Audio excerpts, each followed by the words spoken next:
Happy Incorporation Day. You are listening to The Human Frequency. That's right, it's July the 4th, and we are here celebrating the 241st anniversary of the formation of the business entity known as United States, and we're all very excited about that. It's a very financially successful business entity. Yeah, they've had a good run. I mean, it's kind of in serious jeopardy right now, but no, this is our second 4th of July where we've been away from Los Angeles, and all I can say about that is poor people with fireworks, God help us. Fortunately, there's not much of that up here because there are very few people around us. But everywhere I've lived for many, many years, despite fireworks laws, everybody's using their human rights to blow things up anyway. It's fun, when you're trying to get some sleep, it's about 2, 3 in the morning, and suddenly it's like the world is ending. Which I guess some would argue that it is with some things that we've been seeing in the news. It's story came up just this morning, and this one's pretty interesting. Well, apparently a bearded lady in Canada has given birth to a baby with no gender. I was going to think it was a baby that wasn't interested in hockey, but that's just my initial guess. Well, my guess would be that this baby is going to have bigger fish to fry because I don't know what kind of a life this kid's going to have and what kind of difficulty he or she will have in school when he's being brought up as Pat. Yeah, that's right. I forgot about that, the old SNL skit. And I mean, this has been kind of a joke for a while in the past. And in the 80s, there was some stuff that was kind of before my time. Well, I used to watch reruns of Bosom Buddies. And in this show, Tom Hanks and his roommate had to pretend to be women in order to live in this particular building, if I remember correctly. I thought it was absolutely hysterical. When I was a kid, a man dressing up as a woman was hilarious comedy. There was a movie called Tootsie that was really famous in the 80s. And, to this day, a man dressing up as a woman can be funny, but it's not so funny anymore. That's right. It's not a joke. When I was a kid, it was Mrs. Doubtfire. That came out in 93. And, all the kids loved it. I was 8 years old. I was, I liked it. I saw it and I thought it was funny. Yeah. But... yeah, like you said, Sharon, it's kind of getting to the point where everyone's laughing now. Well, in Canada, in British Columbia, a woman, I think this is a woman, named Corey Doty. This, to me, looks like a woman with a beard. It doesn't look like a guy. In fact, in one photo, she was actually breastfeeding the baby, is what it looked like. So we've spared you that photo. Well, somebody named Corey Doty had a child and is asking that the Canadian health card be issued without a gender. In fact, the gender to be issued is U, which is undetermined or unassigned. Right. Instead of M or F, there's a U there, which, seems like unknown, but they do know what the gender is. It's just that this parent is psycho. Thank you for taking the words out of my mouth. No, this parent is just inflicting upon this newborn who's like 8 months now. They're inflicting their mental psychosis on this kid, and this kid is going to be so screwed up. So this parent, Corey, does not identify as male or female. And so she's forcing the child to do the same. I keep saying she, I can't help it because I do think this is a woman. And somehow this woman got pregnant. I'm guessing sperm bank.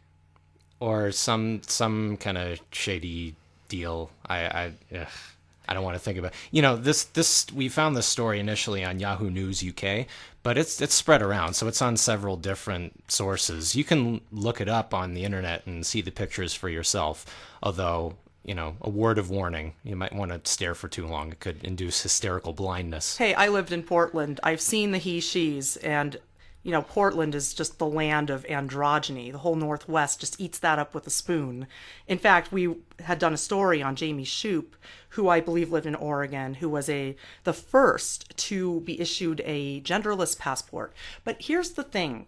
These government ID cards and passports don't identify you. They can't do that. They identify a business entity. So Corey Doty's child, Cyril Atlee Doty, well, that's the business entity name for the child. That's not the name of the Right. child. But she doesn't know that. Right. Obviously. And the child is actually just Cyril Atlee, a living woman or man. We don't even know. They won't tell us. Yeah.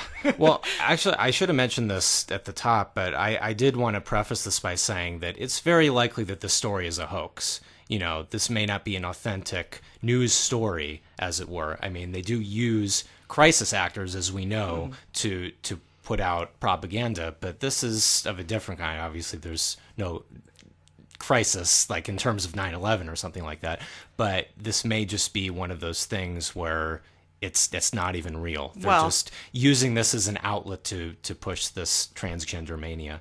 Well, many people would view this as a crisis for humanity because Right. things are getting so crazy out of hand right now. In a way, it There's is. really nothing wrong with being a male or a female. I don't have a problem with it. When I look outside and I observe the wildlife around me, I'm charmed by the families of birds, the quails, the male and the female with the baby quails. It's beautiful to watch the male quail standing on a stump or a rock looking out to make sure that the family is safe and the female is nurturing the babies. I don't think there's anything wrong with that. And you know what? Camille Paglia would say the same thing. There is nothing wrong with that. This is biology. We have different genders because they work together.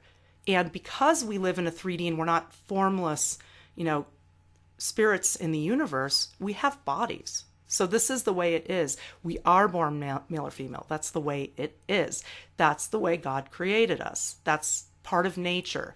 And all of the other animals seem to have no problem with it. When I see birds out there, which I look at the birds all the time because there's so many of them, I don't think that the female birds feel inferior to the males because they don't have bright colors. I think that they're fine with it, And I don't think the males feel inferior to the females because they can't lay eggs. This is just physical world stuff. And we help each other. It's a beautiful thing when males and females help each other instead of fight all the time. Yeah.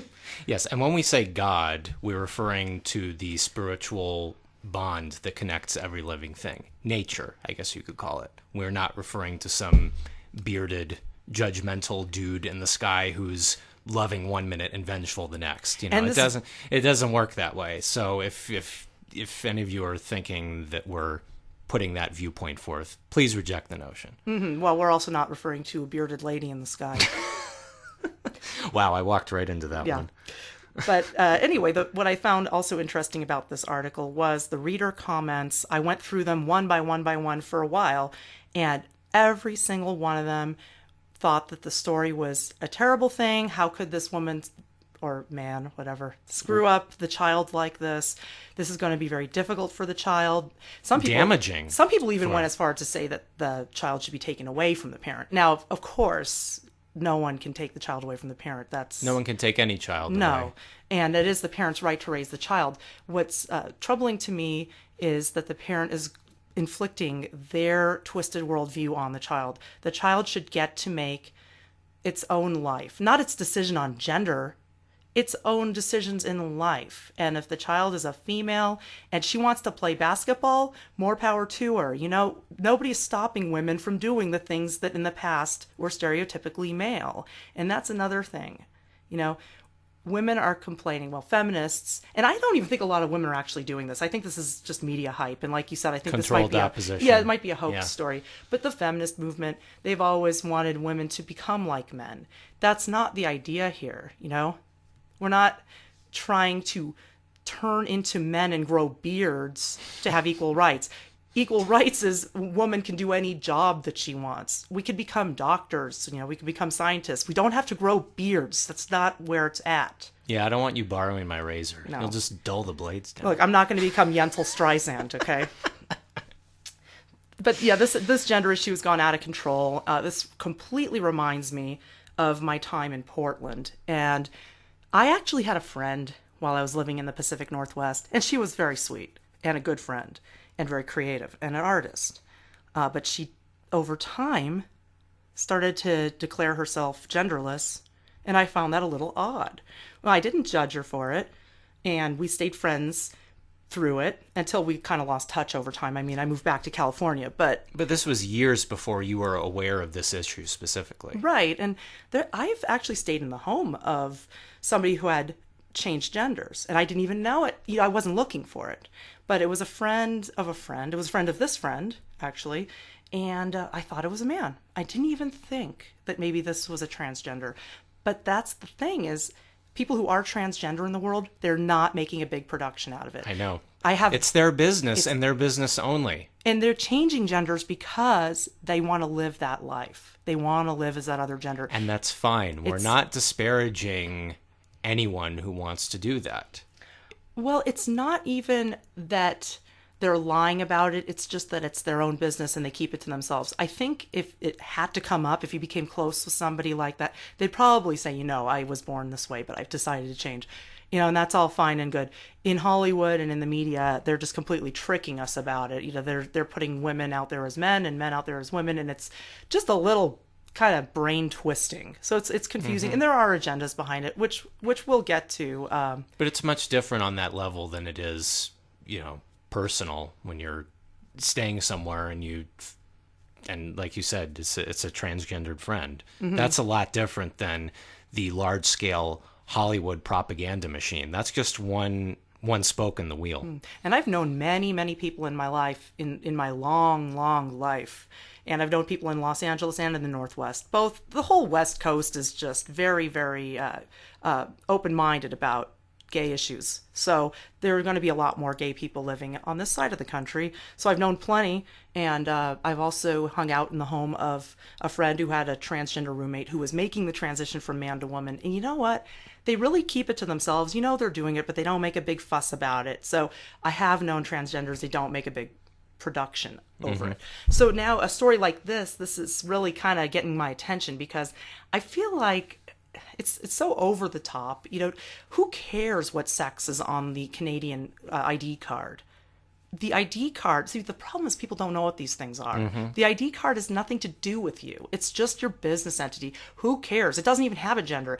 There should be no genders on any ID card, period. But this is also part of the mission here it's not just blurring the lines from a gender standpoint, it's also mixing up the living and the dead.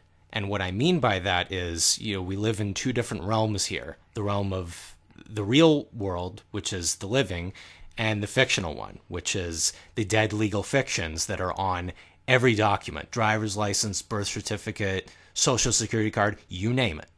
We're actually not living in that world. That's right. We live only in the world of the living. That's right. Just in the same way that fictional beings cannot exist in a real world, the opposite rings true as well.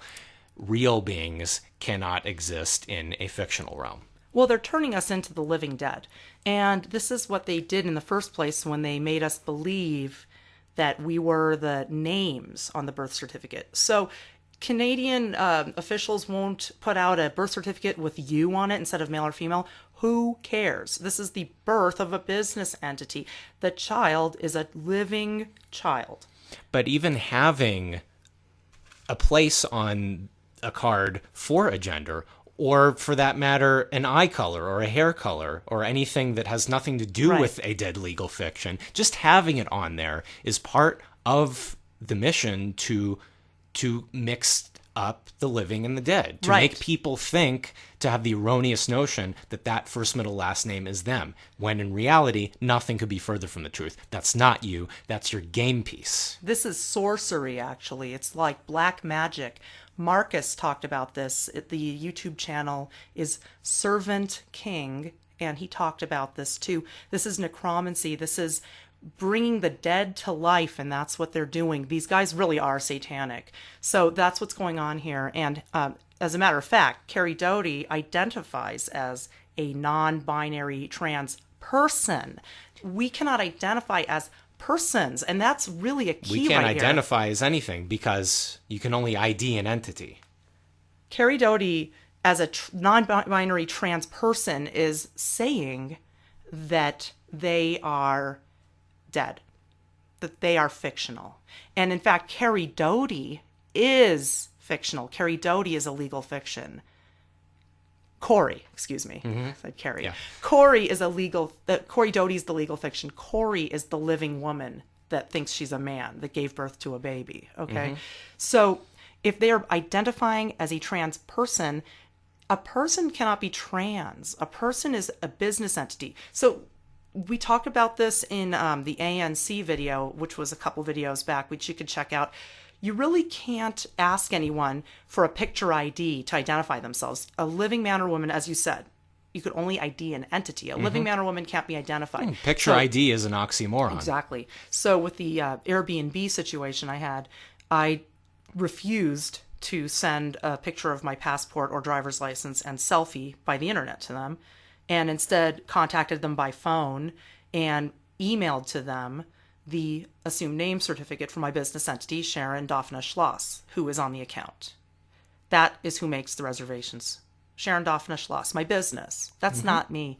So they took it. I have a government verified ID there. So when Corey Doty is getting all obsessed about this Canadian ID card and the birth certificate, really what's going on here is they are putting the emphasis on the dead again. And so this is very subtle because people don't know about the legal name. Most people don't know. This is very subtle manipulation to tie us in even more with identifying with a dead entity. By consenting that they are dead, that they are the legal fiction. And Sharon, you, for almost 40 years, consented to being a dead legal fiction, Sharon Daphne Schloss. Are you trying to shame me? Hey, I did it for 30 and a half years, so I'm not as bad. Not as bad. Well, it's not a contest.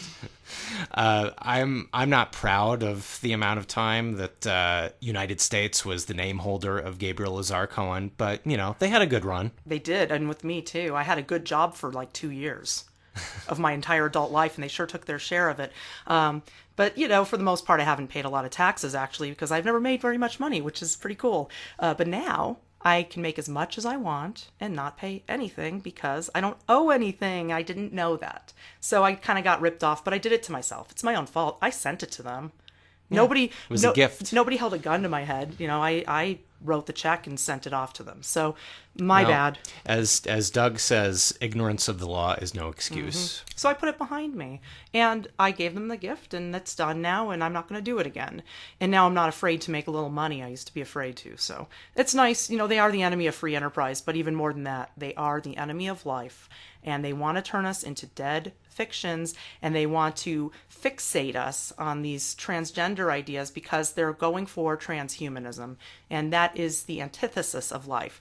They are the enemy of life. They thrive on the energy of death. That's why they've gridded the entire planet with cell phone towers to emit the frequency of death constantly, to make us sick constantly. That's why they brought us nuclear power, nuclear weapons to DORIs. Deadly orgone radiation, that's the immobilized life force. They are the enemy of life. They want to turn this planet into a desert. And you know what? They want to do that to create the scarcity of land. And that actually kind of leads me to our next story because this couple moved from Southern California to Portland, Oregon, just like I did in 2001. And they made the news today. Their house was tagged with graffiti that was anti-Californian and told them to move back. Well, not just their house, but their car, too. And they had been living in that neighborhood for 4 months. It's like it came out of nowhere. The couple is Preston Page was the guy, and Jessica Faraday is the female. I guess you could say she should have just built a cage, right? Anyway, these two moved. This is an article from a couple different sources. It was in the New York Daily News. We pulled it from SFist, which that should tell you everything right there. But anyway, this couple moves from Southern California to Northeast Portland, and there's an incident in the street where they I guess they live on a narrow street, and he parked the Prius to let his wife out, and I guess she was unloading something, and they were in the street for like a certain amount of time, and a car got stuck behind them, and he shouted something like, "Go back to California." And then the next day they wake up and suddenly their house and car are tagged with graffiti, and the car's keyed. It's just it's really, really crazy. My Prius was also vandalized in Portland. Can you believe what they do to a Prius in Portland? I mean, you can't even drive a Prius there. They're so anti-car. But anyway, Yeah, this couple really got it, and this reminds me a lot of my time in Portland. They absolutely hate Californians in Portland, and it's weird. It's kind of a Northwest thing, and maybe it's a jealousy thing. I took a look at this couple. There was a link to a picture of them, and they are a very attractive couple. They're very white. They look like they may have come from the Midwest. I think a lot of people have a kind of a misconception about who lives in LA. It's really a very diverse, multiracial, international kind of a city. It's like people think that it's a bunch of blonde people with tans and boobs, and it just isn't. We're from LA. It's a real melting pot. And Yeah. actually, Southern California is extremely open and very interesting. People are very interesting, and they're when they move up to Portland, they're treated really poorly. And it's funny because this couple was stereotypically LA, but actually they could have been from anywhere. Yeah, but you and I both know they came from the Midwest and moved to Sunset and Hyperion or something like that, then moved to Portland. For those who don't know, that's in Silver Lake, which is an extremely trendy part of LA. Just a little backstory is I moved there in 1994. As soon as I turned 18, I was out of the house, moved to Silver Lake. It wasn't super trendy back then. It was kind of, like a poorer neighborhood, but great for artists, very pretty, hilly. So you could live there cheap. And a lot of artists did. And that's what turned it into a trendy area. By 2001, I left Silver Lake, and I considered it to be just overrun and starting to become built up and gentrified, and it wasn't fun anymore. Now, it's so gentrified that the building that I was the manager of, between 1998 and 2000 at the corner of Sunset Junction there, right in the heart of Silver Lake, had this beautiful Medusa mural on it. It was like a typical LA mural done by an artist, painted over with corporate logo. So Surprise, surprise. anyway, so that's what Silver Lake is. It's super trendy, and this couple is not really typically Los Angeles to me. They're kind of trendy people who move to LA because of what LA represents, and then move to Portland because of what Portland represents. And yeah, I think a lot of people watch too much Portlandia, quite frankly. It's really not that funny and quirky there. It's really depressing and negative. Yeah. And you would know. I would know too, because we did our tower busting up there, and whew, man, that energy was just, you could feel it everywhere. It did not let up for a second. The energy in Portland is oppressive. It's heavy. And this couple moves there from California. They probably expect it to be kind of a liberal utopia, which is what I thought it would be because I was a socialist back then. And, I was a Nader person and a Kucinich person, and a person. Yeah, you can't be a person. Well, I was back then because I didn't know. But yeah, I moved there because I thought it was a liberal utopia. I was a vegan. My hair was shaved short and painted bright orange. I mean, I kind of did the whole Portland thing, and I was pretty much ostracized from the get-go. Right away, I realized this place had foul energy. I learned it right away when I walked into the Anarchist Collective bookstore in a fake fur coat to buy a vegan cookbook that looked like a stuffed animal. It was completely fake, and got into it with a girl who worked there who asked me if it was real. To which I responded, "Do you mean does it exist?" And, Yeah, that was the wrong response. So I think I'm going off on a little tangent here, but that's just to say Portland is pretty closed-minded. I think LA is very open-minded. The people are diverse and have stories to tell. Portland is, in my opinion, pretty closed-minded population for the most part. And the open-minded people who move there who think they could be creative, and they get kicked down hard. Well, that would explain perfectly the sentiment behind the messages that were scrawled on this poor couple's new house that they had just painted, and their car, which I think I mentioned was also keyed, by the way. Yeah, things like That happened to my van too, by the way. My van was keyed in Portland. move back and get California out of Portland. Like, God forbid we go up there and give a house a nice paint job. God forbid we plant some flowers and improve the area a little bit. But when I moved there, I wasn't moving there to gentrify anything. I was moving there because I couldn't afford Los Angeles. And I think that's probably what happened here is I can only just take a guess. Why would a couple like this move from Southern California to Portland? Why would anybody leave Southern California? It's great in Southern California. It's like the nicest place to live. I think you leave here because it gets expensive and you want to raise a family and you need a house. You need to find some, more room. Yeah, you can't pay $1,500 for a 500 square foot box. Which we did. But, what people don't know, I would say what they're not telling us. There's so much hype for living in cities and getting more urban density. This is all Agenda 21 that's infiltrating our lives and our minds and our psyches. So we have this training that it's best to live in cities, take the bus, which I think is good if you live in the city. I take the bus when I live in the city. But what they're trying to do is get us off the land ultimately and herd us into the cities. And so when a couple moves from Southern California to Oregon, to Portland, Portland has all the same problems as LA. It's not an escape. A real escape from those kind of urban problems is to move out of the city. So I moved from LA to Portland thinking that I was going to get this, better experience, either a more rural experience where I can grow food or just a nicer town where people were more friendly. It couldn't have been farther from the truth. I mean, seriously, they were the meanest people up there, way worse than anything LA could dish out. Yeah, you had the same problems. They just maybe got channeled a little differently. Well, we looked at it when we went up there to Portland to do some planetary healing, and we saw, well, here's the reason for the foul energy. It's not really the people's fault, but they're living under this terrible radiation. There's the frequency fence, there's the nuclear radiation from the old power plants, the nuclear power plants that are now closed down, probably still creating three-eyed fish in the Willamette River. It's very polluted. The Willamette, it's the most polluted river. I mean, I don't know the statistics, but it's one of the most polluted rivers in the United States. And the Columbia is not safe to swim in either. And it's the whole area's just got so much terrible energy, but it's a lot of the energy of pollution. What we were looking up the other day, we were looking into Washington State, to places I've been. I wanted to know, why was the energy so bad? I remember the energy being bad in 2003, and I think, well, it must have been the geoengineering, chemtrails. But now I know even more. We looked up the Tri-Cities area of Washington, Kennewick, Pasco, and Richland. And I remember going through there thinking, I have never felt such low, stagnant energy in my life. It was so DOR-ish. Turns out they were manufacturing nuclear weapons there decades ago. And not only is the nuclear waste still polluting the land, but think about what that does to the psyche of a population to produce weapons of mass destruction. And nuclear materials are related to DOR. And you also found a very interesting little piece of information on Enumclaw, Washington. That's true. I have an acquaintance from Enumclaw. It's actually his birthday in a few days. I should give him a call. But Enumclaw is infamous for being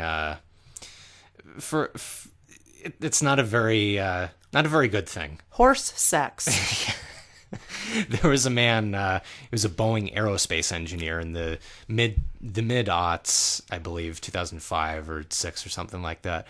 He received penetration from a horse and died as a result of that penetration. And do I really need to say anything more You than can that? read about it on Wikipedia. It's actually on Wikipedia, but this was a very infamous place, Enumclaw. Yes, and of course, when I heard about this from my friend years ago, I had the same reaction that everyone else does, which is, I'm moving to Enumclaw. Yeah. Kidding. But Well, what do the Native Americans say that what does Enumclaw mean in the Native American language? I don't remember the exact I think term. it's the place of evil spirits. Yes. Was that correct? That is correct. So there's Enumclaw Mountain, and the other name, it may be a misinterpretation or it may just be another interpretation of the name, was the thunderous noise, which, this is what we take this to mean. When the mountain, which was once a giant tree, was cut down, it traumatized the land. Up in the Northwest, there were more giant tree stumps than I have seen anywhere. And up there's a lot of trees compared to in California. There was also a lot of giant trees back in ancient times. And you can see the remnants of the stumps everywhere. And this particular one, Enumclaw Mountain, it's got the same little shaved off flat top pattern. Mm-hmm. Everywhere we've been actually with foul energy, it's been a combination of cell phone tower radiation, nuclear radiation, or just general devastation of the natural landscape. Like when we were driving through the Sierra Nevada mountains on our way to Reno and we were gifting orgonite, there was the worst energy. It was just such painfully terrible energy that we both got very, very bad headaches. It was like an energetic attack, but the whole region was covered in this terrible energy. And what we learned just the other day was that there's another giant tree stump of the exact same species as Devil's Tower in Wyoming, right near where we were driving, near Mammoth Lake. Or is it Mono Lake? Mammoth Lake. So there's a giant basalt cliff, they call it. They say it's a volcanic formation, but it's obviously a giant tree stump. It's called Devil's Post Pile. So you've got Devil's Tower, Devil's Post Pile. Why do these belong to the devil? Why? Because of the evil entities that cut down these trees and traumatize the human race. They continue to feed off of us to this day. And I'm not surprised at what this couple went through in Portland. And like you said before, nothing the Illuminati does is by accident. You know, we get all these little clues here, and the names are definitely the biggest clues. So, you know, these two different stories, I do believe that they are related, because the trauma that is induced when these massive catastrophes are done is it manifests in the people. And it manifests over many, many, many years. And it manifests in these crazy ways of people just acting out. And the cell tower arrays are there to exacerbate that. They're there to bring out the worst in us. Yes, that's what they are. Yes. It is done by design. The communication aspect of cell towers, that's a secondary function. The main one is mind control and weather control. Absolutely. And that was the situation up in Portland. And, you know, we still have a lot of work to do up in the Northwest. There hasn't been really much done in Washington, although I'm happy to say that we've been sending some Orgonite up there. But in Portland, we did bust somewhere around 200 towers. And I think it's really impacted the consciousness. Now, it didn't stop these guys from vandalizing this poor couple's house. Obviously, you can't really, you know, just change everyone. You can improve the general atmosphere, the general mood, but everybody's home is also filled with mind control devices, and they carry them with them. So if you're carrying around a cell phone, any message can be transmitted to anyone. They know where you are. They really do use us like robot puppets. They really do. I mean, if you think that you're in control of yourself and you're carrying around a cell phone, Think again. yeah, you don't know what's going on. Sorry. You might be partially awake. Well, I'm not sorry. Well, you might be partially awake. I'm partially awake. I'm not fully awake. If I was fully awake, I wouldn't be here right now talking to you. If I was fully awake, I'd be floating around the universe right now. And I wouldn't have this painful 3D body to deal with and all that maintenance. Me too. We'd just be shafts of light, Jewish shafts of light. We'd still be complaining about it. You know, I just wanted to mention in relation to Agenda 21 too, because I don't want to forget to cover how Agenda 21 has shaped Portland, Oregon. It's infiltrating LA in a big way. We'll have to go back down and videotape Venice Boulevard for you to show you the monstrosity of Agenda 21 that's infected Mar Vista, right by my favorite coffee places. Anyway, it's absolutely horrible for everyone, drivers, bicyclists, and pedestrians. In Portland, they have already eaten that up. When I lived there, one of the things I thought was so great about Portland was the urban growth boundary, because I didn't know what that meant. I thought, oh, good, they're not going to be tearing down forests. No, they tear down plenty of forests. It's a disaster, actually, an ecological disaster up there in Oregon. Urban growth boundary just means we're cramming them into this urban area. You can't extend the city out and have more space. You can't have this land. We're going to cram them in. It's Agenda 21. Stack and pack. They built tons of condos while I was living in Portland. It was just like a huge, huge property boom at that time, 2001 through the mid-2000s before the crash. And they were building all the stack and packs. Portland embraces Agenda 21 hardcore. My Prius was kicked in by a bicyclist who didn't like to share the road with me. It says share the road on the sign. No, that's just for you. The bicyclists can do whatever they want. So yeah, I had a big dent in my car. Like, okay, so I'm getting 50 miles a gallon. That's not good enough for you. You know, I got stuff to carry. I can't ride a bike every day. I did ride a bike in Portland and in LA. I love traveling by bike. Agenda 21 does not make it easier on bicyclists. In fact, the changes sometimes make it more dangerous for bicyclists. Trying to mix them in with cars, that doesn't make it safer. Hiding them behind a row of parked cars, that doesn't make it safer. Makes it worse. A lot worse. Portland eats it up with a spoon. They eat up the transgender stuff too. All the way. There are a lot of people up there where you don't know what they are. And it was like that back then. They love this stuff. I'm sorry to say this. They're communists. I figured this out when I was a really super green liberal. I thought to myself, what on earth is going on here? I'm doing the best I can to try to improve this city. I'm fixing my property. I'm being ecological, I'm composting, I'm bicycling, I'm doing all the things I'm supposed to do, and I'm making great music. I thought I was doing better music than most of the people there. And my friends who were doing better music than most of the people there, all of us got kicked down into the dirt by the terrible musicians. And I said, wait a minute, this is communism. And I figured it out. And I said, this is a communist city. If you do anything well here, you'll be kicked down. And this is coming from a super hyper liberal, by the way, at the time.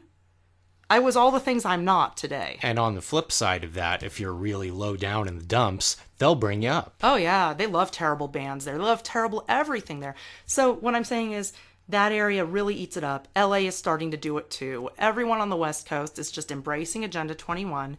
And the big lie is that we need to be crammed into cities. You save so much money when you move out of the city. Mm-hmm. We moved out of LA and we live 2 hours from LA. And we pay less rent for like an actual house where we can, make our orgonite with some space, and the neighbors don't get mad at the smell of the resin because there's spaces between us. Like in LA, we have to worry about every little thing because we're all crammed together. Yeah, like sardines in a tin. You are. Here we can stand outside and pour, 6 dozen tower busters and nobody cares. Well, the parasites care. 'Cause yeah. That's like poison to them. Yeah, which is why we haven't seen any planes lately, like almost zero. Yeah, come to the blog, check it out, thekembo.tumblr.com, accessible on the website, thekembo.com. They have not, there's nothing. There's no planes in the sky. There are no planes on Earth. It's like they're all just chemtrail planes, and when they're not chemtrailing, there's no planes, at least not here. But I think what I'm just trying to say is a couple like this couple that moved from Southern California to Portland, they just believe the lies. They're just kind of like, they think it's going to be a really nice place, and it's a city where people are really liberal and open-minded. You're better off moving to the country, getting a nice piece of land, and settling down and growing some food and doing these things that we can actually do. It's way, way cheaper to do that than to live in the city. And you will find that doing that and doing what you want to do and leaving the corporate matrix does bring you peace of mind, amongst many other things. And land scarcity is a hoax, just like overpopulation is. They're both hoaxes. Yeah, take a look at the real estate out in the desert. I'm not saying that it's great to live in the hot desert, but there's nothing but land. And it can be fixed because we've been trying to regreen and we've seen regreening. It just takes a long time to distribute orgonite over a desert, but we've seen regreening. And you can grow all kinds of crops even in that kind of situation as long as you are taking care of them. So you could grow trees, drought-tolerant trees, and really change the landscape. Sharon, we've had a thought recently that part of the parasitic terraforming operation that's been going on for thousands of years, part of that might be just that, to create this illusion of land scarcity. Right, to just get us to give up and move in the city. But I'm telling you, you can do stuff with the desert land. You can work with it. I've been out there in some parts of really far South California, and there's date farms. There are actually crops you can grow in the desert. And I believe in this lifetime we're going to see a green desert. I believe that within decades this whole situation can turn around. Well, we're also seeing the greening of areas that were very parched before, like the Central Valley when we went through in March. Such an improvement, and it's only going to get more so. And there's no reason that the deserts can't be regreened. And, Wilhelm Reich did say that some deserts are kind of past the point of no return. But for the most part, I believe that every desert can be undone and regreened. And the only way that's going to happen is with orgone energy. And that's the life energy. And these guys, they thrive on the energy of death. They're not human, okay? And, I'm starting to think that all of these gender-bending celebrities, the transgender celebrities, are not even people at all, but monsters like in They Live, aliens from another planet that come from maybe a genderless race. Maybe they don't like the way we are. Maybe they're just trying to trick us, but I don't even think they're human beings. Now, I heard somebody talking about the Gnostics that say that God was androgynous and that our original condition would be androgyny that would make us godlike. Our original condition is divinity, and it's not about a mixed male and female 3D monstrosity. This goes way beyond the 3D. Androgyny is attachment to form. Our original form is a divine state in which we are one with a cosmic flow of energy. We're formless. not androgynous. So we're being fed a lot of BS, and it's all 3D based. It's all based in keeping us in as low a vibration as possible. Androgyny is not the godlike state. They are creating a transhumanist race in which we consent to being dead. So go check out They Live, our favorite documentary, and it is a documentary, just like The Matrix is. Our favorite documentary of the past couple weeks. We highly endorse it. We're not going to put in any spoilers, but that is a perfect representation, albeit 30 years old now, perfect representation of what is going on now, and the illusion that we're being fed, and more importantly, the solution to seeing through it and breaking yourself away from it. There's a YouTuber who, his name is Mr. E, and he said in his video that gender is illegal in the New World Order. Well, you know what? It is, because the New World Order deals only in dead fictions. And in dead fictions, there is no gender. You know, he doesn't know this. Most people don't know this. But that's what they deal in. But we are the living. And are we at the end of the world? Yes, indeed we are. Camille Paglia has said that transgender mania signals the end of a civilization. It's the end of the parasites' civilization. They are self-destructing, just as Stephen Hawking said they would. It is happening now. It is the end of the world, but not for us. It's for them. This is very important to remember. So please come to thekembo.com, check out all the things we have to offer, our blog, where you can see that we've had absolutely no planes in the sky for several weeks now. We've had a few weird things fly by in the evening at sunset. And bright blue skies, and you can check out all the things we're up to. Thank you for joining us. You've been listening to The Human Frequency. Have a good day.